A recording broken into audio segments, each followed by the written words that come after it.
But we're short of time, and I don't want to spin off into generalisations again, but I do notice that you don't rule it out. What about Donald Trump? Well, I think it would be irresponsible to write budgets in the future when you don't know what the scenarios are going to be. So you're not ruling it out. That's all I'm saying.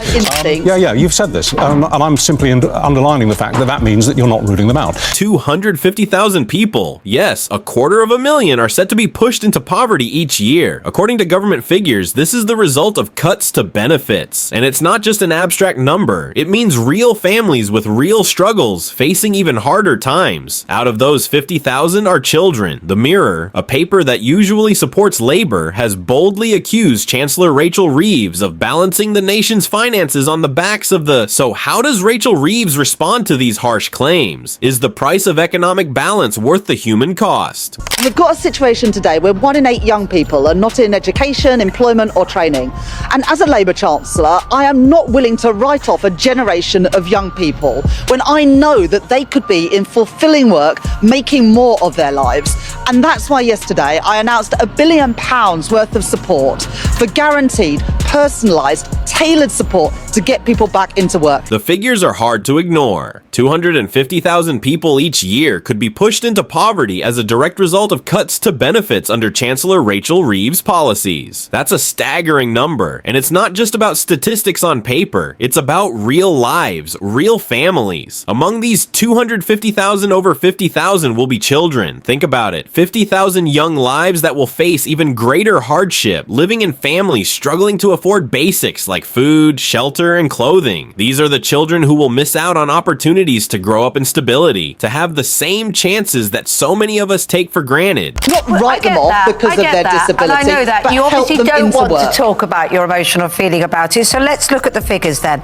So we've got, according to, government figures, we've got 250,000 people going into poverty, 50,000 of those children. Now, how do 50,000 of those children get work? The family is already struggling. The impact is even more severe. Many parents are already working multiple jobs, scraping by and living paycheck to paycheck. These cuts won't just make life harder. They could push them over the edge. And it's not just about individual households. Communities will feel the ripple effect. Services that support these families, like healthcare, education, and local services, will also suffer from reduced funding. The question remains, when does balancing the budget cross the line into making the poor pay the price for an economic recovery? But as I say, those numbers are assuming that there's no change in work. All right, well, tell the me children's about the mums other and numbers dads then. and Tell their me about the other carers. numbers, because you've got the numbers for behind the freezes and the cuts and the impact on families of that. So what are the numbers that you can be confident about of getting people into work? What does that support, £1 billion there, really mean?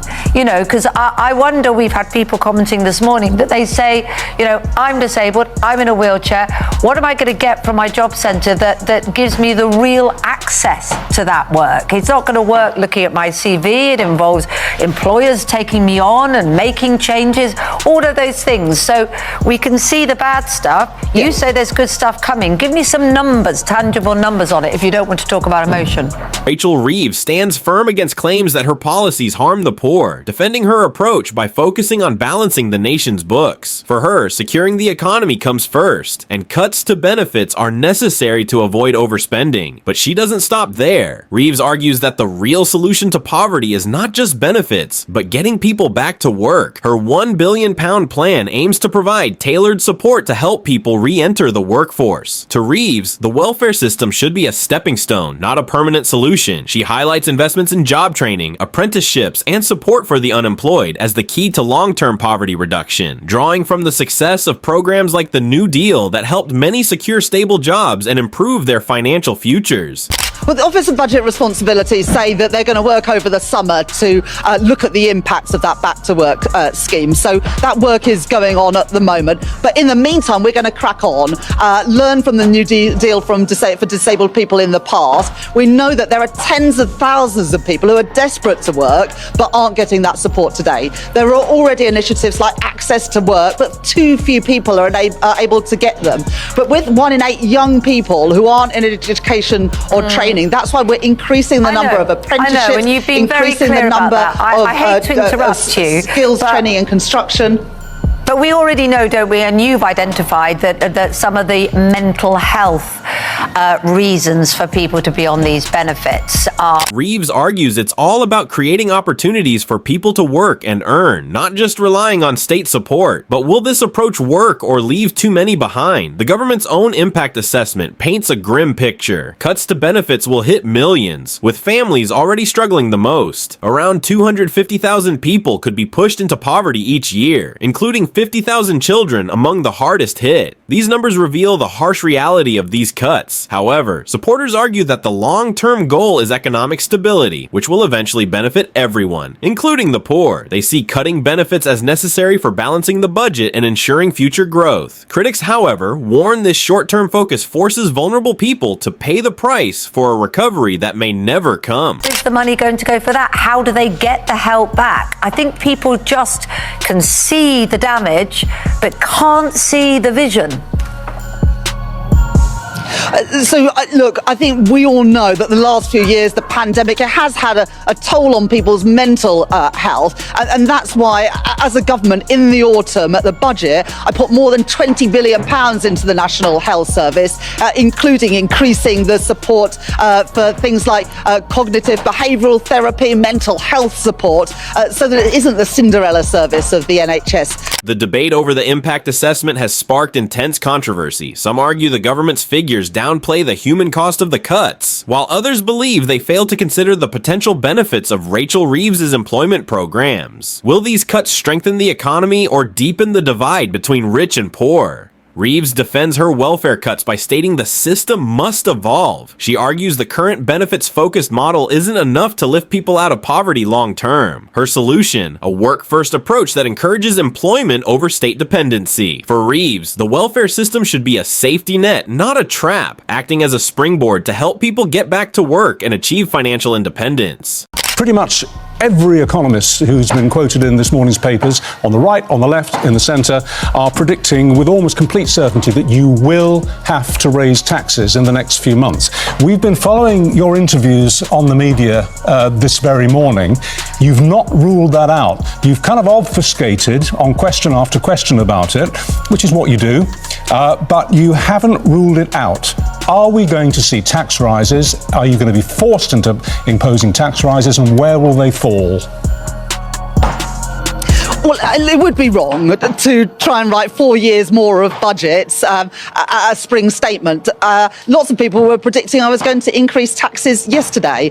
I didn't. The question remains, will this approach truly help the most vulnerable? While Reeves' work-first strategy may help some, it's not as effective for groups like the disabled, who face unique barriers to employment. For those with physical or mental health challenges, getting a job is far more complex than simply offering job support. Many disabled individuals struggle to find employers willing to make necessary accommodations, and even with government help, discrimination persists. Reeves' policy may work for some, but it risks leaving behind those who need more than just job training or incentives to overcome significant hurdles. Kate challenges Reeves by questioning the real-world impact of cutting benefits, especially on mental health. For many relying on welfare, financial instability creates a serious mental toll. Anxiety and depression are already common among those on benefits, and cutting support could worsen the crisis. Kate argues that while the government focuses on getting people back to work, the mental health crisis is being ignored. Are the government's policies enough to help those struggling with both poverty and mental health, or are they being overlooked in the rush to balance the budget?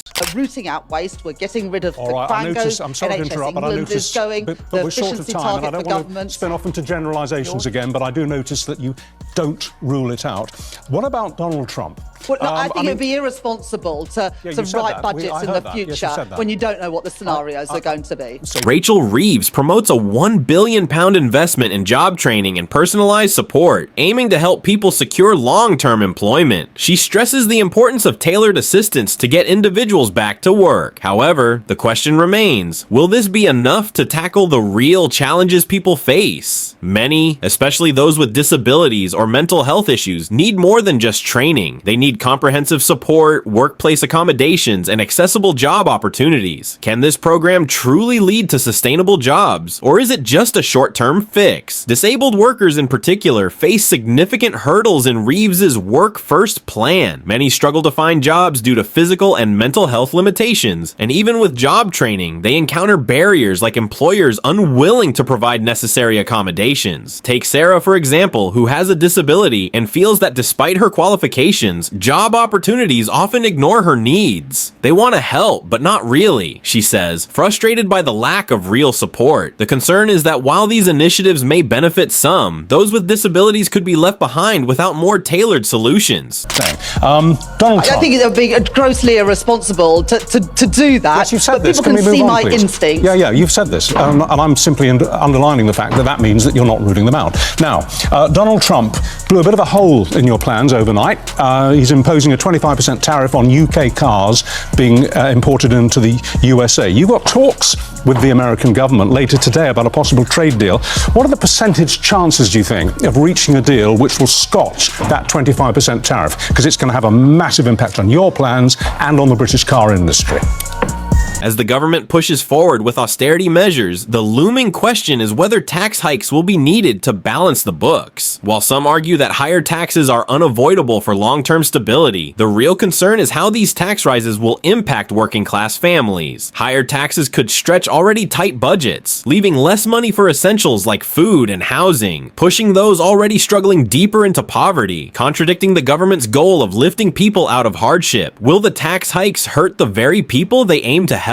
The debate continues. Can Rachel Reeves balance the economy without leaving vulnerable citizens behind? While her focus on job training and getting people back to work may sound promising, there are still many unanswered questions. Will her policies truly lift people out of poverty, or are they hollow promises that sacrifice the most vulnerable for the sake of financial recovery? With cuts and tax hikes on the horizon, the stakes are high. What do you think? Will this approach work, or is it destined to fail? Share your thoughts below, and don't forget to like and subscribe for more updates.